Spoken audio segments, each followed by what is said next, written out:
खाने के सोडे को बोलते हैं बेकिंग सोडा, है ना। और बेकिंग सोडे का फॉर्मूला होता है सोडियम हाइड्रोजन कार्बोनेट। क्या होता है? Sodium hydrogen carbonate, sodium hydrogen carbonate. अच्छा मैं बोल रहा हूँ सोडियम हाइड्रोजन कार्बोनेट, तो फॉर्मूला देखो क्या बनेगा। सोडियम का फॉर्मूला होता है Na, मतलब सोडियम का सूत्र होता है Na, सोडियम। हाइड्रोजन कार्बोनेट बोल रहा हूँ, तो हाइड्रोजन कार्बोनेट में क्या हो जाएगा, हाइड्रोजन के लिए H लिखेंगे और कार्बोनेट का फॉर्मूला होता है CO3, तो बेकिंग सोडे का फॉर्मूला क्या हो जाएगा, NaHCO3, NaHCO3, sodium hydrogen carbonate. आप लोग को एक बात भी पढ़ाई थी मैंने, जब भी हाइड्रोजन लगा रहता है तो इसको बाई कार्बोनेट भी बोला जाता है ना। तो सोडियम हाइड्रोजन कार्बोनेट को सोडियम बाई कार्बोनेट भी बोलते हैं और सोडियम हाइड्रोजन कार्बोनेट तो बोला ही जाता है। तो दोनों ही चीजें याद रखनी, ये इसका फॉर्मूला होता है। अब बात कर, ये फॉर्मूला होगा मेन चीज इसका, ये ऑब्जेक्टिव में बहुत बार पूछा भी जाता है। उसके सभी लवण जितने भी है ना अपने पास, सभी के फॉर्मूले एग्जाम में पूछे जाते हैं ऑब्जेक्टिव के रूप में। उसके बाद बात कर लेते हैं ये बनाया कैसे जाता है। तो यहाँ पर जो लिखा हुआ है सोडा का उपयोग आमतौर पर रसोई घर में स्वादिष्ट खस्ता पकोड़े बनाने के लिए किया जाता है। जब घर में हम पकोड़े बना रहे होते हैं तो उसको क्रिस्पी बनाने के लिए सोडा डाला जाता है। लेकिन ये सोडा की मात्रा अगर आप घर के पकोड़े में बनाते समय अगर ज्यादा कर देंगे तो वो तेल सोख लेंगे भजिए, है ना, पकोड़े जो है वो तेल सोख लेंगे। सोडा बहुत कम मात्रा में डाला जाता है, जिस उससे क्या हो जाता है, उससे पकोड़े खस्ता बनते हैं, है ना। कभी कभी इसका उपयोग खाने को शीघ्रता से पकाने के लिए भी किया जाता है, खाना जल्दी से पक जाए इसलिए भी इसको मिलाया जाता है ना। तो खाने में आप देखेंगे कई रेसिपीज में सोडा, बेकिंग सोडा मिलाया जाता है। वो बेकिंग सोडा जो है वो क्या करता है, उसको जल्दी बनाने के लिए, खाने को जल्दी बनाने के लिए इसका यूज किया जाता है। इस यौगिक का नाम इसका यौगिक का रासायनिक नाम सोडियम हाइड्रोजन कार्बोनेट है, या सोडियम बाई कार्बोनेट भी बोलते हैं। कच्चे पदार्थों में सोडियम क्लोराइड का उपयोग करके इसका इस्तेमाल किया जाता है, मतलब नमक से आसानी से बनाया जा सकता है। तो नमक से कैसे बनाया जा सकता है, चार चीजें चाहिए नमक को मिलाकर चार चीज चाहिए, नमक के साथ तीन चीजें चाहिए। तो नमक NaCl चाहिए, पानी चाहिए, कार्बन डाइऑक्साइड गैस चाहिए और अमोनिया गैस चाहिए, है ना। ये चारों चीजें आपस में क्लियर करके हमको जो है वो सोडियम बाइकार्बोनेट देती हैं, सोडियम हाइड्रोजन कार्बोनेट देती हैं। साथ ही बनता है अमोनियम क्लोराइड जो कि एक प्रकार का लवण है, ये भी लवण है ना। दोनों ही लवण बना रहे हैं, ये भी लवण है और ये भी लवण है। तो हमको ये वाली रिएक्शन थोड़ी सी टिपिकल हो जाती है क्योंकि पहली बार अभिकारकों में हम चार चीजों को जोड़ रहे होते हैं। तो आपको याद रखना है,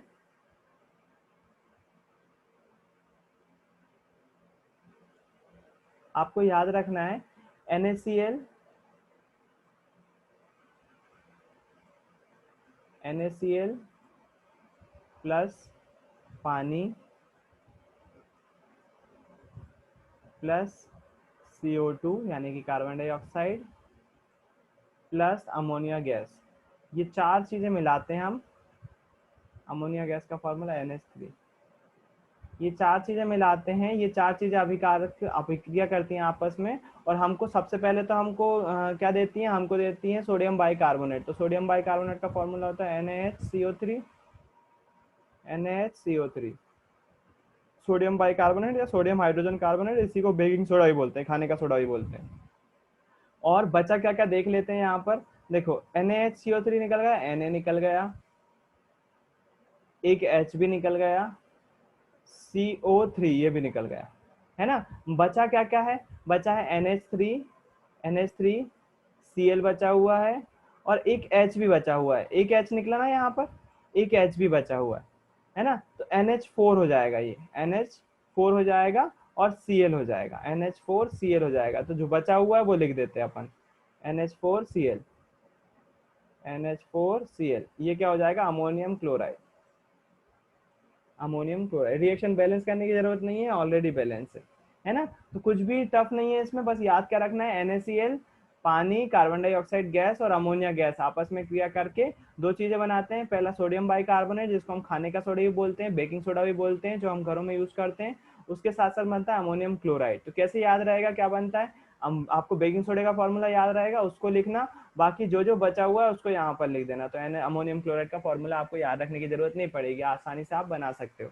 याद रखने की क्या जरूरत है, केवल बेकिंग सोडा का फॉर्मूला याद रखने की जरूरत है। और चार चीजें मिलती हैं, कौन कौन सी, नमक, पानी, कार्बन डाइऑक्साइड गैस और अमोनिया गैस। ये चार चीजें मिलकर जो है वो अमोनिया और अमोनियम क्लोराइड और सोडियम बाइकार्बोनेट बनाते हैं। इसको याद रखिएगा। एक रिएक्शन याद ही हो गई। इसके बाद जो है इसका उपयोग देख लेते हैं कहाँ कहाँ किया जाता है। बेकिंग पाउडर बनाने में ध्यान रखें, बेकिंग सोडा और बेकिंग पाउडर दोनों ही अलग अलग चीज हैं, बिल्कुल इसको ध्यान रखिएगा, खाना बनाते समय भी याद रखिएगा। बेकिंग सोडा जो होता है सोडियम बाइकार्बोनेट होता है, जो बहुत सस्ता मिलता है, व्हाइट कलर का होता है। बेकिंग पाउडर जो है वो डब्बे में आता है, और बेकिंग पाउडर को बनाने में बेकिंग सोडे का इस्तेमाल किया जाता है। मतलब जो बेकिंग पाउडर होता है ना, केक में यूज करते हैं, बेकिंग पाउडर जो होता है, बेकिंग पाउडर में बेकिंग सोडा बहुत कम मात्रा में होता है। याद रखिएगा इस चीज को, इम्पोर्टेंट चीज है, आपको पता होना चाहिए इसके बारे में, क्योंकि जो है वो कई बार हम लोग खाना बनाते समय यूट्यूब पे बोलते हैं बेकिंग पाउडर, हम बेकिंग सोडा डाल देते हैं उसमें, है ना, तो चीज वैसी नहीं बनेगी जैसा बनना चाहिए था, क्योंकि ये बेसिक अंतर होता है। बेकिंग सोडा जो है, बेकिंग सोडा अलग होता है बेकिंग पाउडर से, है ना। बेकिंग सोडा में, बेकिंग सोडा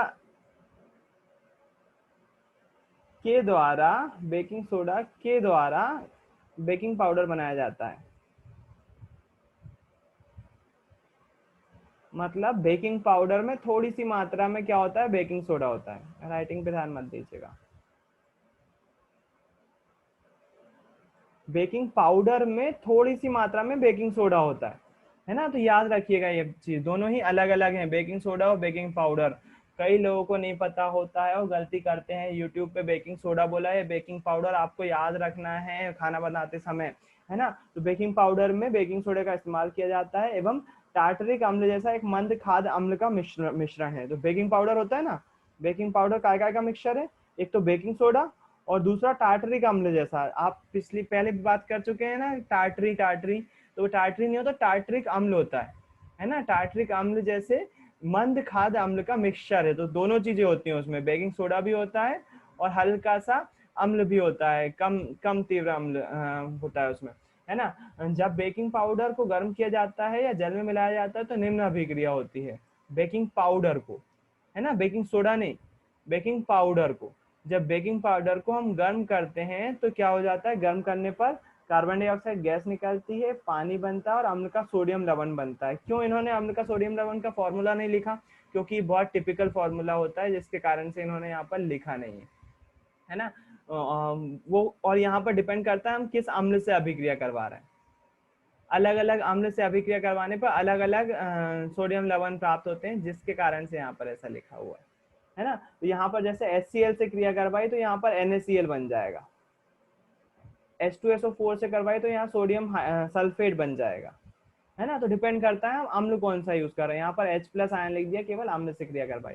तो बेसिकली बात क्या है, बेकिंग सोडे का उपयोग कहाँ किया जाता है, बेकिंग पाउडर बनाने में किया जाता है, पहला उपयोग। फिर उसके बाद यहाँ पर जो है वो लिखा हुआ है, इस अभिक्रिया से उत्पन्न कार्बन डाइऑक्साइड गैस के कारण पाव रोटी या केक में खमीर उड़ जाता है, इससे मुलायम और स्पंजी हो जाता है। ये वाली अभिक्रिया है ना जो बेकिंग सोडा, आपको मालूम शायद होगा केक बनाने में, और जो पाव होते हैं, पाव पाव वाली ब्रेड होती है ना, ब्रेड बनाने में बेकिंग पाउडर का उपयोग किया जाता है। और बेकिंग पाउडर की यही वाली अभिक्रिया में जिसमें क्या बनती है, कार्बन डाइऑक्साइड गैस बनती है, इसी अभिक्रिया का उपयोग पाव रोटी या फिर ब्रेड या केक बनाने में करते हैं, जिससे वो स्पंजी हो जाता है।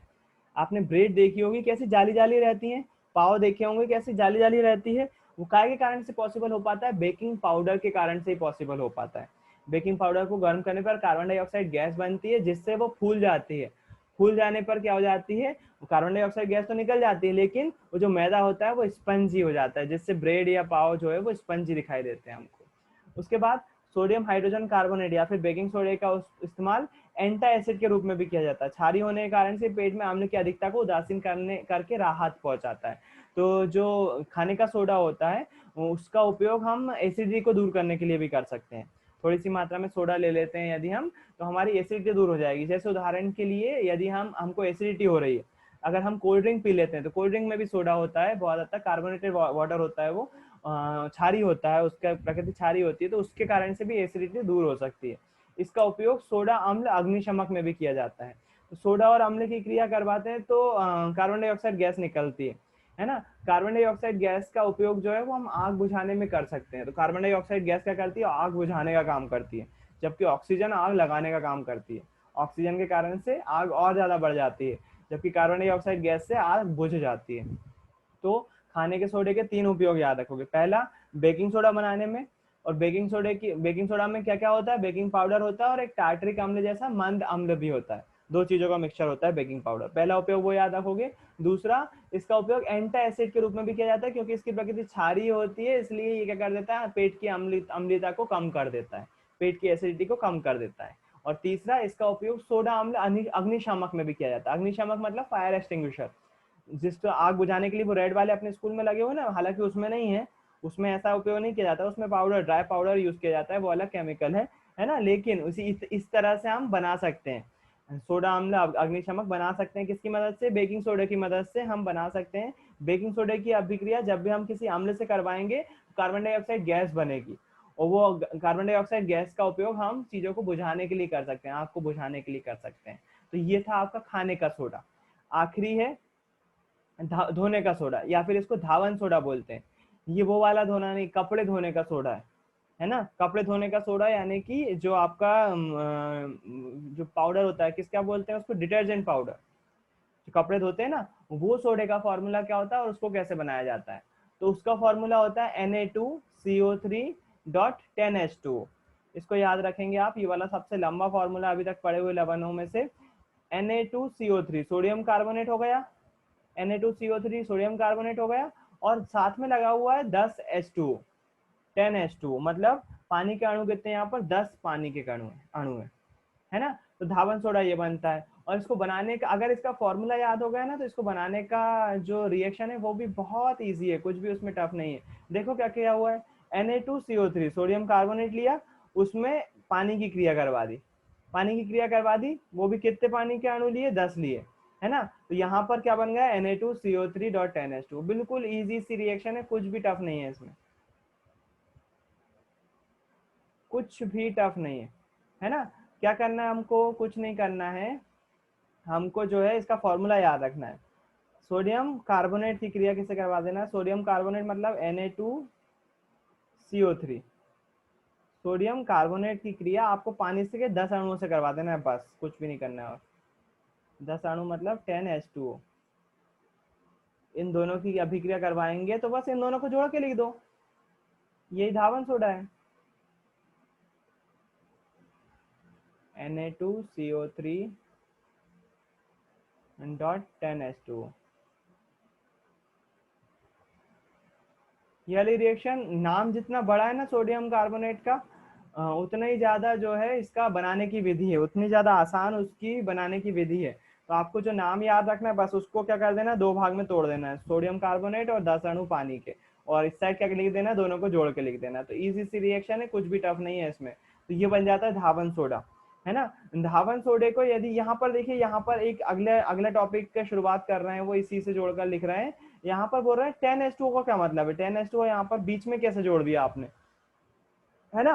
तो यहाँ पर 10H2O जो है, इस वाले पोर्शन को याद रखिएगा, इसके उपयोग पढ़ने के बाद हम इस पे बात करते हैं कि 10H2O क्यों लिखा हुआ, अलग से क्यों लिखा हुआ है 10H2O, है ना। इसके बाद हम इसके उपयोग की बात कर लेते हैं। धावन सोडे का उपयोग कहाँ कहाँ किया जाता है। सबसे पहले सोडियम कार्बोनेट का उपयोग कांच, साबुन एवं कांच उद्योगों में किया जाता है। कांच बनाने में किया जाता है, साबुन बनाने में उपयोग किया जाता है, और कागज उद्योगों में उपयोग किया जाता है ना। तो जो धोने का सोडा होता है उसको कांच बनाने में उपयोग करते हैं, साबुन बनाने में और कागज उद्योगों में किया जाता है। दूसरा, इसका उपयोग बोरेक्स जैसे सोडियम यौगिकों के उत्पादन में होता है, बोरेक्स पाउडर बनाने के लिए इसका उपयोग किया जाता है ना। फिर उसके उसके बाद सोडियम कार्बोनेट का उपयोग घरों की सफाई के लिए किया जाता है। तो आपने पोछा लगाया ही होगा सर्फ डालकर, है ना। घरों की सफाई में भी इसका उपयोग किया जाता है। और अभी तो बहुत ज्यादा चल रहा है, कोरोना को मारना हो तो साबुन सर्फ के कारण से आसानी से मारा जा सकता है। जल की स्थायी कठोरता को हटाने के लिए भी इसका उपयोग किया जाता है। जल की स्थायी कठोरता क्या होती है, जल की स्थायी कठोरता होती है समुद्र जो जल होता है उसका खारापन। जैसे आप देखते हो घरों में जो बोरवेल से पानी निकलता है, अगर किसी घर में बोरवेल हो तो बोरवेल का पानी जो होता है वो कई जगह पर खारा होता है। जैसे मेरे घर पे ऑलरेडी अपने अपने एरिया में जो है वो बोरवेल का पानी खारा आता है, और नर्मदा जल जो है वो आप देखोगे दोनों के टेस्ट में फर्क आ जाता है ना। तो खारा पानी किसको बोलते हैं, आप खारा पानी पहचानने की सबसे आसान विधि यह है कि खारा पानी को जब हम किसी बर्तन में रखते हैं तो उस बर्तन में सफेद सफेद दाग जम जाते हैं, पानी के सफेद सफेद दाग जम जाते हैं। अगर सफेद सफेद दाग बन रहे हैं तो आप समझ जाइएगा पानी जो है वो खारा है। है ना। वो उसमें क्यों होता है, उसमें उस ऐसे खारे पानी को ही बोलते हैं कठोर पानी, क्योंकि उसमें लवण की मात्रा ज्यादा होती है, जिसके कारण से कैल्शियम मैग्नीशियम वगैरह उसमें उपस्थित होते हैं, अत्यधिक मात्रा में लवण होते हैं, जिसके कारण से वो खारा हो जाता है, कठोर। उसकी वो कठोरता दूर करने के लिए, क्योंकि वो पियेंगे यदि हम, तो वो खनिज मात्रा लवण जो है हमारे पेट में जाएंगे और वो पथरी का कारण बन सकते हैं, हमको पथरी हो सकती है। इसलिए उसको दूर करने के लिए इनका उपयोग किया जाता है, धावन सोडा का उपयोग किया जाता है। कहाँ पर, जहाँ पर ट्रीट किया जाता है उसको, प्लांट में यूज किया जाता है। डायरेक्ट सोडा नहीं डाल देते हैं, यही डिटर्जेंट पाउडर नहीं डाल देते हैं, इसका उपयोग करते हैं। इसके उपयोग से दूसरी चीज बनाई जाती है, जिसके कारण से उसको उसका कठोरता दूर करने के लिए उसका इस्तेमाल किया जाता है ना। और जब हम इस चीज को याद रखिएगा आप, जो सर्फ का यूज किया जाता है जल की कठोरता को दूर करने के लिए, इसी से जुड़ा हुआ चैप्टर 4 में एक टॉपिक आएगा अपमार्जक, डिटर्जेंट, है ना। अपमार्जक को बोलते हैं डिटर्जेंट। उसमें आप पढ़ोगे अपमार्जक में कैसे स्थायी कठोरता को दूर कर कर हम इससे कपड़े धो सकते हैं, है ना। अपमार्जक वाला टॉपिक आएगा, साबुन और अपमार्जक वाला, उसमें हम देखेंगे इस वाले पॉइंट को फिर से एक बार, है ना। इसको आपको अभी रट लेना है या समझ लेना है कि कहाँ कहाँ उपयोग किए जाते हैं। रटोगे कैसे, रटना तब हो पाएगा जब आपको समझ में आएगा। तो कांच उद्योग में किया जाता है, छोटे छोटे याद रखो। कांच बनाने में किया जाता है, साबुन बनाने में किया जाता है, कांच उद्योगों में किया जाता है। बोरेक्स पाउडर बनाने के लिए किया जाता है, घरों की सफाई के लिए यूज किया जाता है, जल की स्थायी कठोरता को दूर करने के लिए किया जाता है। तो पूरे पूरे मत रटो, पूरा पॉइंट मत रखो, उसको टुकड़ों में याद करो। कांच बनाने में उपयोग किया जाता है, साबुन बनाने में उपयोग किया जाता है, कागज उद्योगों में यूज किया जाता है, बोरेक्स पाउडर बनाने के लिए किया जाता है, घरों की साफ सफाई में यूज किया जाता है, जल की कठोरता को दूर करने के लिए किया जाता है ना। तो पूरा मत रटो, उसको टुकड़ों में बांट लो, टॉपिक छोटे छोटे करके करो। अब बात कर लेते हैं क्रिस्टलन जल की। जो यहाँ पर ये टॉपिक बताया था ना आपको, ये 10H2O क्या होता है, ये 10H2O होता है क्रिस्टलन जल, है ना। क्रिस्टलन जल क्या होता है, उसके लिए एक प्रयोग किया अपन ने। कॉपर सल्फेट को कभी गर्म किया है क्लास में? कॉपर सल्फेट को गर्म करा है तो कॉपर सल्फेट जो नीले रंग का होता है वो सफेद रंग का हो जाता है, कभी करा है आपके सामने मैंने? हाँ। हाँ। कॉपर सल्फेट क्या करता है, पानी के साथ क्रिया करके नीला हो जाता है ना। पानी के साथ क्रिया करके नीला हो जाता है, तो वो उसमें जल के क्रिस्टलन जल जो है उसमें जुड़ जाता है, और जैसे हम उसको गर्म करते हैं तो उसका पानी बाष्पीकृत हो जाता है और वो व्हाइट कलर का हो जाता है ना।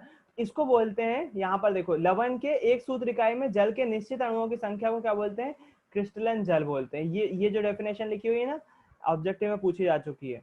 लवण के एक सूत्र इकाई में उपस्थित जल के निश्चित अणुओं की संख्या को क्रिस्टलन जल बोलते हैं। जैसे कि अभी आपने सोडियम कार्बोनेट में पढ़ा था 10H2O, यहाँ पर क्रिस्टलन जल की संख्या कितनी हो गई, 10 हो गई।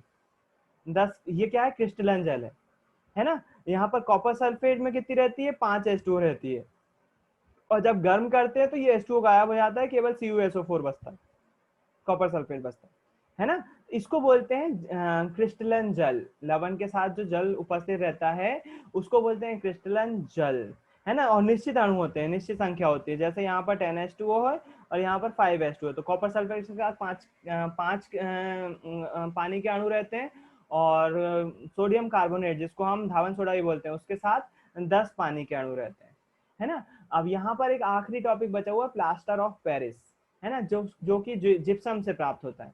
जिप्सम एक अन्य लवण है जिसमें क्रिस्टलन का जल होता है। इसमें क्रिस्टलन के जल के 2 अणु होते हैं। इसका फॉर्मूला होता है CaSO4, याद रखेंगे। CuSO4 कॉपर सल्फेट होता है, CaSO4 कैल्शियम सल्फेट है, कैल्शियम सल्फेट, और यहाँ पर लिखा हुआ है 2H2O, यानी कि जल के कितने, क्रिस्टलन जल के कितने अणु हैं, 2 अणु हैं।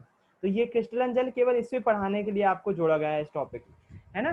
तो क्रिस्टलन जल जो है वो एक लवण के साथ एक सूत्र इकाई में जितने जल की निश्चित अणुओं की संख्या होती है उसको बोलते हैं क्रिस्टलन जल।